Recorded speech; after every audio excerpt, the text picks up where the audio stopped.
चिड़िया की दोस्ती। एक समय की बात है। एक घने जंगल में एक छोटी सी चिड़िया रहती थी। उसका नाम था चिट्टी। चिट्टी बहुत प्यारी और चंचल थी। वह हर दिन नए नए दोस्तों से मिलती और उनके साथ खेलती थी। लेकिन उसकी सबसे अच्छी दोस्त थी एक बड़ी और समझदार चिड़िया जिसका नाम था मैना। चिट्टी और मैना दोनों हमेशा साथ में रहती, खाना ढूंढती, पेड़ों पर बैठकर गीत गाती और खुश रहती। लेकिन एक दिन चिट्टी को एक बड़ा खतरा महसूस हुआ। जंगल में एक शिकारी आ गया था जो पक्षियों को पकड़कर शहर में बेचता था। चिट्टी डर गई और उसने मैना से कहा, मैना दीदी, हम क्या करें, वह शिकारी हमें भी पकड़ सकता है। मैना ने चिट्टी को डोट सांत्वना दी और कहा, डरो मत चिट्टी, हमें मिलकर अपनी रक्षा करनी होगी। मैना ने चिट्टी को एक योजना बताई।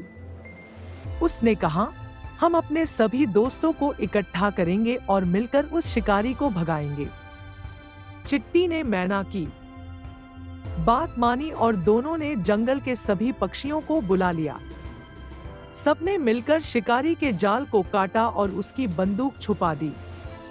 जब शिकारी आया और उसने देखा कि उसके सारे जाल टूटे हुए हैं और बंदूक गायब है, तो वह बहुत गुस्सा हुआ और हार मानकर जंगल से भाग गया। चिट्टी ने मैना का धन्यवाद किया और कहा, तुमने मुझे सिखाया कि सच्ची दोस्ती का मतलब एक दूसरे की मदद करना और साथ मिलकर कठिनाइयों का सामना करना होता है। इसके बाद से चिट्टी और मैना की दोस्ती और भी गहरी हो गई और वे हमेशा साथ रहती, खुश और सुरक्षित। शिकारी के भाग जाने के बाद जंगल के सभी पक्षी बहुत खुश हुए। सबने मिलकर चिट्टी और मैना की सराहना की। अब चिट्टी और मैना जंगल की हीरो बन गई थी।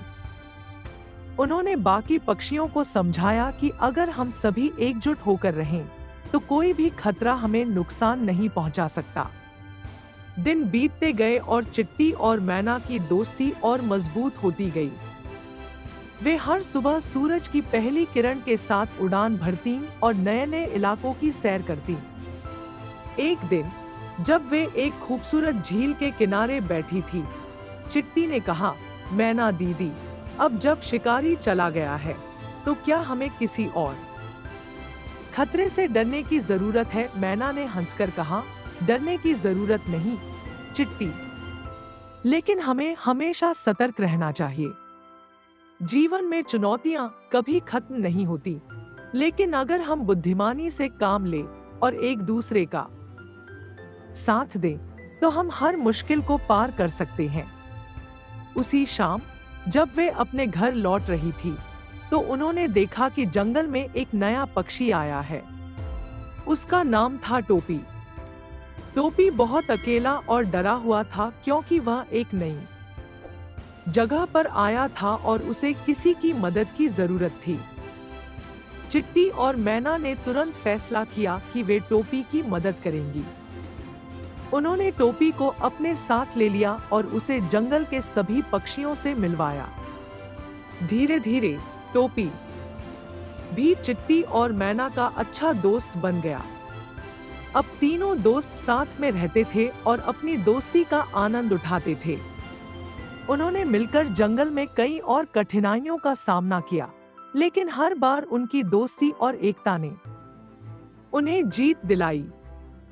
जंगल के सभी पक्षियों ने उनसे यह सीखा कि सच्ची दोस्ती का मतलब एक दूसरे की मदद करना, मिलकर रहना और हर स्थिति में एक दूसरे का साथ देना होता है। इस तरह चिट्टी, मैना और टोपी की दोस्ती एक मिसाल बन गई और उनका जीवन खुशी और संतोष से भर गया। कहानी से सीख, एकता में बल है और सच्चे दोस्त हमेशा कठिन समय में साथ खड़े रहते हैं। नए मित्र बनाना और एक दूसरे का सहारा बनना, यही सच्ची दोस्ती की निशानी है। एकता में शक्ति है। जब हम मिलकर किसी समस्या का सामना करते हैं, तो हम उसे आसानी से हल कर सकते हैं, चाहे वह कितनी भी बड़ी क्यों न हो। सच्ची दोस्ती का महत्व। सच्चे दोस्त वही होते हैं जो मुश्किल समय में आपका साथ देते हैं और आपकी मदद करते हैं। मित्रता में सहानुभूति और सहारा देना जरूरी है। किसी नए या जरूरतमंद व्यक्ति की मदद करना सच्ची मित्रता का गुण है। सतर्कता और समझदारी। जीवन में चुनौतियों का सामना करते समय हमें हमेशा सतर्क और समझदार रहना चाहिए, ताकि हम सही समय पर सही निर्णय ले सकें। दोस्तों, आपको ये कहानी कैसी लगी कमेंट में हमें जरूर बताएं। मुझे आशा है कि आपको इस कहानी से बहुत सीख मिली होगी। तो चलिए मिलते हैं अगले वीडियो में, तब तक के लिए जय हिंद।